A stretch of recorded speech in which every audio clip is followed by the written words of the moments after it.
Hey, thanks for joining me here at Hanging on His Words. I'm Ken Heidebrecht, and you're watching Spiritual Biology of Angels.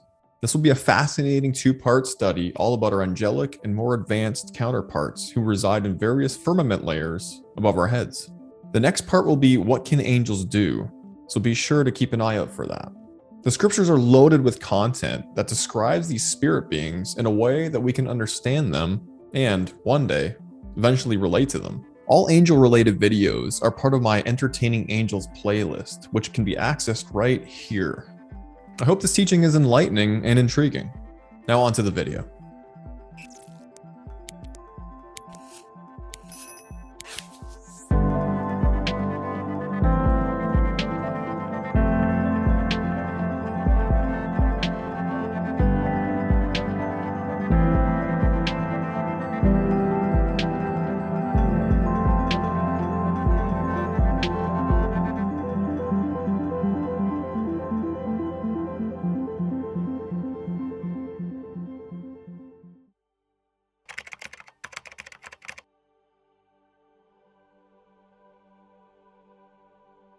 For by him all things were created, both in the heavens and on earth, visible and invisible, whether thrones or dominions or rulers or authorities.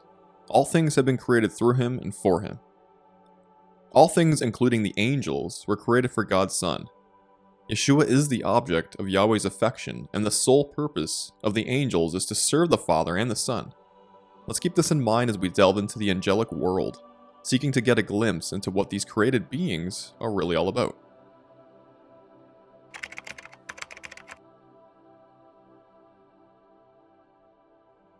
Angelic biology is the study of spiritual entities divided into fields that cover their origin, anatomy and physiology, morphology, and behavior.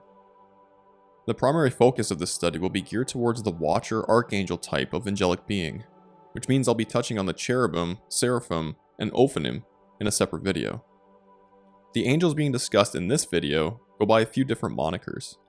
The scriptures refer to them as angels, sons of God, holy ones or holy beings, mighty ones, watchers, ministers, messengers, and hosts of heaven.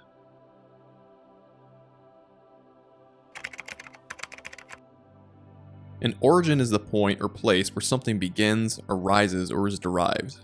Many scholars and biblical teachers miss the mark as it pertains to the origination of our angelic kin. Some scholars assert that the scriptures don't actually inform us as to when they were created, though they deduce that it must have been at some point before God rested from his efforts on the seventh day.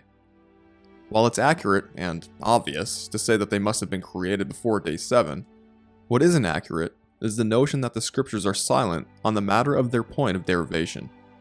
Jubilees 2:2 says, "For on the first day he created the heavens which are above, and the earth, and the waters, and all the spirits which serve before him, the angels of the presence, and the angels of sanctification, and the angels of the spirit of fire, and the angels of the spirit of the winds, and the angels of the spirit of the clouds, and of darkness, and of snow, and of hail, and of hoarfrost, and the angels of the voices, and of the thunder, and of the lightning, and the angels of the spirits of cold and of heat, and of winter, and of spring, and of autumn, and of summer, and all of the spirits of his creatures which are in the heavens and on the earth."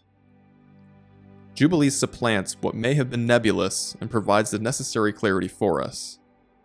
In the beginning, on day 1 of creation, Yahweh created all of his angelic spirit beings in heaven.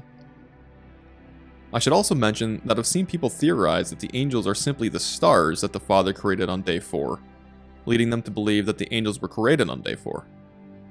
While I do agree that stars are spiritual entities, it must be understood that they belong to a different class that is separate from the angelic class. The book of 1 Enoch teaches us that the sun, moon, and stars all fall under the luminary category, a luminary being a natural light-giving body. Now, the angels are indeed luminous, they just aren't filed under the luminary variety. The book of Job plainly states these facts. Job 38:7 says, "When the stars were born, all my angels praised me with a loud voice." Evidently, the angels were present before the stars were birthed, since they praised the Most High at the point when he brought the stars into existence. Let's let the Apostle Paul briefly chime in on this discussion.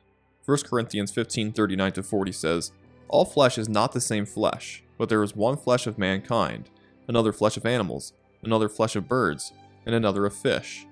There are also heavenly bodies and earthly bodies. But the glory of the heavenly is one, and the glory of the earthly is another." So, what are heavenly angelic bodies comprised of? 2 Baruch 21:6 says, "You that rule with great thought the hosts that stand before you, also the countless holy beings, which you did make from the beginning, of flame and fire, which stand around your throne, you rule with indignation." The prophet Baruch, commonly known as the scribe of Jeremiah, was informed that the countless holy beings, which are angels, were skillfully forged of flame and fire. Furthermore, Baruch goes on to say, "With nods of fear and indignation, you command the flames, and they change into spirits. And with a word, you quicken that which was not, and with mighty power you hold that which has not yet come." Yahweh has the power to quicken, a term which means to raise up or to create anew. He quickened the angels from flames, and by doing so, it changed them into spirits. The Hebrew word for spirit is ruach, Strong's number 7307, and is defined as breath, wind, and spirit. In the Greek, the word is pneuma, Strong's number 4151. The writer of Hebrews records, "And of the angels he says, who makes his angels spirits, and his ministers a flame of fire." This quote is out of Psalm 104, which words it as following: "He makes his messengers spirits, his ministers a flaming fire." Interestingly, Yahweh crafted his angelic ministers out of flaming fire and made his messengers into spirits. Baruch concurs with these details because he was shown the multitude of innumerable angels and the flaming hosts. David, Baruch, and Paul aren't the only ones who were aware of the spiritual anatomy and physiology of the angels. Ezra, the prophet and priest, remarks, "O Lord, who inhabits eternity, whose eyes are exalted and whose upper chambers are in the air, whose throne is beyond measure and whose glory is beyond comprehension, before whom the hosts of angels stand trembling, and at whose command they are changed to wind and fire, whose word is sure and whose utterances are certain, whose ordinance is strong and whose command is terrible." Remember, the Hebrew word ruach and the Greek word pneuma can mean breath, spirit, and wind. One word can mean three different things, depending on the context. The passage that was just read can also read that they are changed to spirit and fire. Either way, the angels were generated from fire and spirit, a heavenly substance that far exceeds our earthly bodies in terms of capability and durability.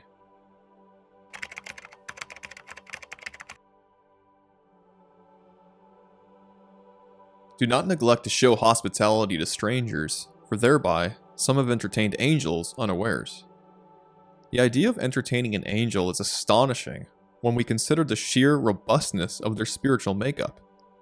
How could such a powerful entity ever be entertained by a human, and with the possibility of that human never even knowing it? In this section of the presentation, I'd like to hone in on the various aspects of how the Watchers appear to men, while commenting on their shape, form, and overall physicality as it relates to their tangible qualities. Whenever we see the Watchers interacting with mankind in Scripture, they often appear as men. Daniel states, "When I, Daniel, had seen the vision, I sought to understand it, and behold, standing before me was one who looked like a man." The one who stood before Daniel and looked like a man was none other than the Archangel Gabriel. We'll learn more about Gabriel in a separate video. Reuben, the firstborn son of Jacob, says that they changed themselves into the shape of men and appeared to them.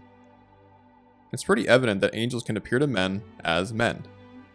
Enoch, the prophet, who is famously known for walking with God, witnessed Yahweh's angelic host changing the veneer of their defaulted fiery form into the semblance of men. 1 Enoch 17:1 says, "And they took and brought me to a place in which those, the angels, who were there were like flaming fire, and, when they wished, they appeared as men." To further this idea of the angels walking around on the seventh firmament like angelic torches, 1 Enoch 71:1 remarks, "And I saw the holy sons of God, they were stepping on flames of fire." It shouldn't come as a surprise that angels can walk through flames unaffected because their very essence is crafted from fire. Abraham received the honor of viewing the host of heaven that Enoch got to see. Apocalypse of Abraham 15:6 says, "And I saw in the air on the heights to which we ascended a strong light impossible to describe, and within the light a fiercely burning fire of people, many people, of male appearance." Isn't it interesting that we consistently only ever read about male angels? Why is it that we often see pictures like these floating around? The scriptures are clear. The angels are all males, and males have male parts. The book of Jubilees goes so far as to tell us that the angels were created with circumcised members. Jubilees 15:27 says, "For all the angels of the presence and all the angels of sanctification have been so created," that being circumcised, "from the day of their creation. And before the angels of the presence and the angels of sanctification, he has sanctified Israel, that they should be with him and with his holy angels." Not only can angels show up on our earth plane manifesting as one of us, but, if they allow it, they can be physically handled the way that men can be handled. In Genesis 32, an angel of God allowed Jacob to wrestle with him, and even let Jacob win the match. And Jacob was left alone, and a man wrestled with him until the breaking of the day. And when the man saw that he did not prevail against Jacob, he touched his hip socket, and Jacob's hip was put out of joint as he wrestled with him. Then he said, "Let me go, for the day has broken." But Jacob said, "I will not let you go unless you bless me." And he said to him, "What is your name?" And he said, "Jacob." Then he said, "Your name shall no longer be called Jacob, but Israel, for you have striven with God and with men, and have prevailed." Then Jacob asked him, "Please tell me your name." But he said, "Why is it that you ask for my name?" And there he blessed him. So Jacob called the name of the place Peniel, saying, "For I have seen God face to face, and yet my life has been delivered." Some of you may be confused as to why I'm saying that Jacob wrestled an angel when the text seems to indicate that it was God himself who did the wrestling. I'll be touching on that further in a video called Angelic Agency, so keep an eye out for that. Let's talk food for a second. Like men, angels even have the ability to eat the food of men. Genesis 18:1-8 says, "Now the Lord appeared to Abraham by the oaks of Mamre, while he was sitting at the tent door in the heat of the day. When he raised his eyes and looked, behold, 3 men were standing opposite him. And when he saw them, he ran from the tent door to meet them, and bowed down to the ground and said, 'My Lord, if now I have found favor in your sight, please do not pass your servant by. Please let a little water be brought and wash your feet, and make yourselves comfortable under the tree. And I will bring a piece of bread, so that you may refresh yourselves. After that you may go on, since you have visited your servant.' And they said, 'So do as you have said.' So Abraham hurried into the tent to Sarah and said, 'Quickly, prepare 3 measures of fine flour, knead it, and make bread cakes.' Abraham also ran to the herd, and took a tender and choice calf, and gave it to the servant, and he hurried to prepare it. He took curds and milk, and the calf which he had prepared, and set it before them, and he was standing by them under the tree as they ate." Not only can angels eat human bread, but at the first resurrection, we will be eating the bread of angels. Angels have their own source of food up above. As was discussed back in the spiritual anatomy and physiology section of this video, angels who are crafted from fire and spirit possess the ability to manifest aspects of the material that they were made from at will. It's part of their metamorphic properties. But it doesn't stop there. The sons of God can do several other things with the bodies that our Heavenly Father gifted them. Enoch says that their spirits assume many different forms. And Baruch asserts that, like you and I will experience at the resurrection, they can change into every form they desire, from beauty into loveliness, and from light into the splendor of glory. When Abraham was taken up in the spirit to the 7th firmament layer of heaven, he witnessed the angels all constantly changing in aspect and form, running and being transformed, and worshipping and crying with the sound of words that he could not recognize. I'm going to end this video with 4 texts that describe the bedazzling nature of the angels' heavenly garb, how they appear when not guised as human flesh, and even how they can sound when they speak to men. Daniel 10:5-6 says, "I lifted my eyes and looked, and behold, there was a certain man dressed in linen, whose waist was girded with a belt of pure gold of Uphaz. His body was like beryl. His face had the appearance of lightning. His eyes were like flaming torches. His arms and feet like the gleam of polished bronze, and the sound of his words like the sound of a tumult. 1 Enoch 71:1 says, "Their garments were white, and their faces shone like snow." Ezekiel 8:2-3 says, "Then I looked, and behold, a likeness as the appearance of a man. From his loins and downward there was the appearance of fire, and from his loins and upward the appearance of brightness, like the appearance of glowing metal. He stretched out the form of a hand and caught me by a lock of my head." Revelation 10:1 says, "I saw another strong angel coming down out of heaven, clothed with a cloud, and the rainbow was upon his head, and his face was like the sun, and his feet like pillars of fire." And finally, Apocalypse of Abraham 11:2-4 says, "The appearance of his body was like sapphire, and the aspect of his face was like chrysolite, and the hair of his head like snow, and a cadaris was on his head, its look like that of a rainbow, and the clothing of his garments was purple, and a golden staff was in his right hand." As was just read, angels don't all have identical appearances. There seems to be a theme of magnificence as it pertains to how they can assume whatever form they desire. I hope this video was a blessing and causes you to dig a little bit more into the Word. I'll be covering the behavior portion of this angelic biology study in the next video, What Can Angels Do? Be sure to check out the recommended videos up here when you get the chance, and shalom.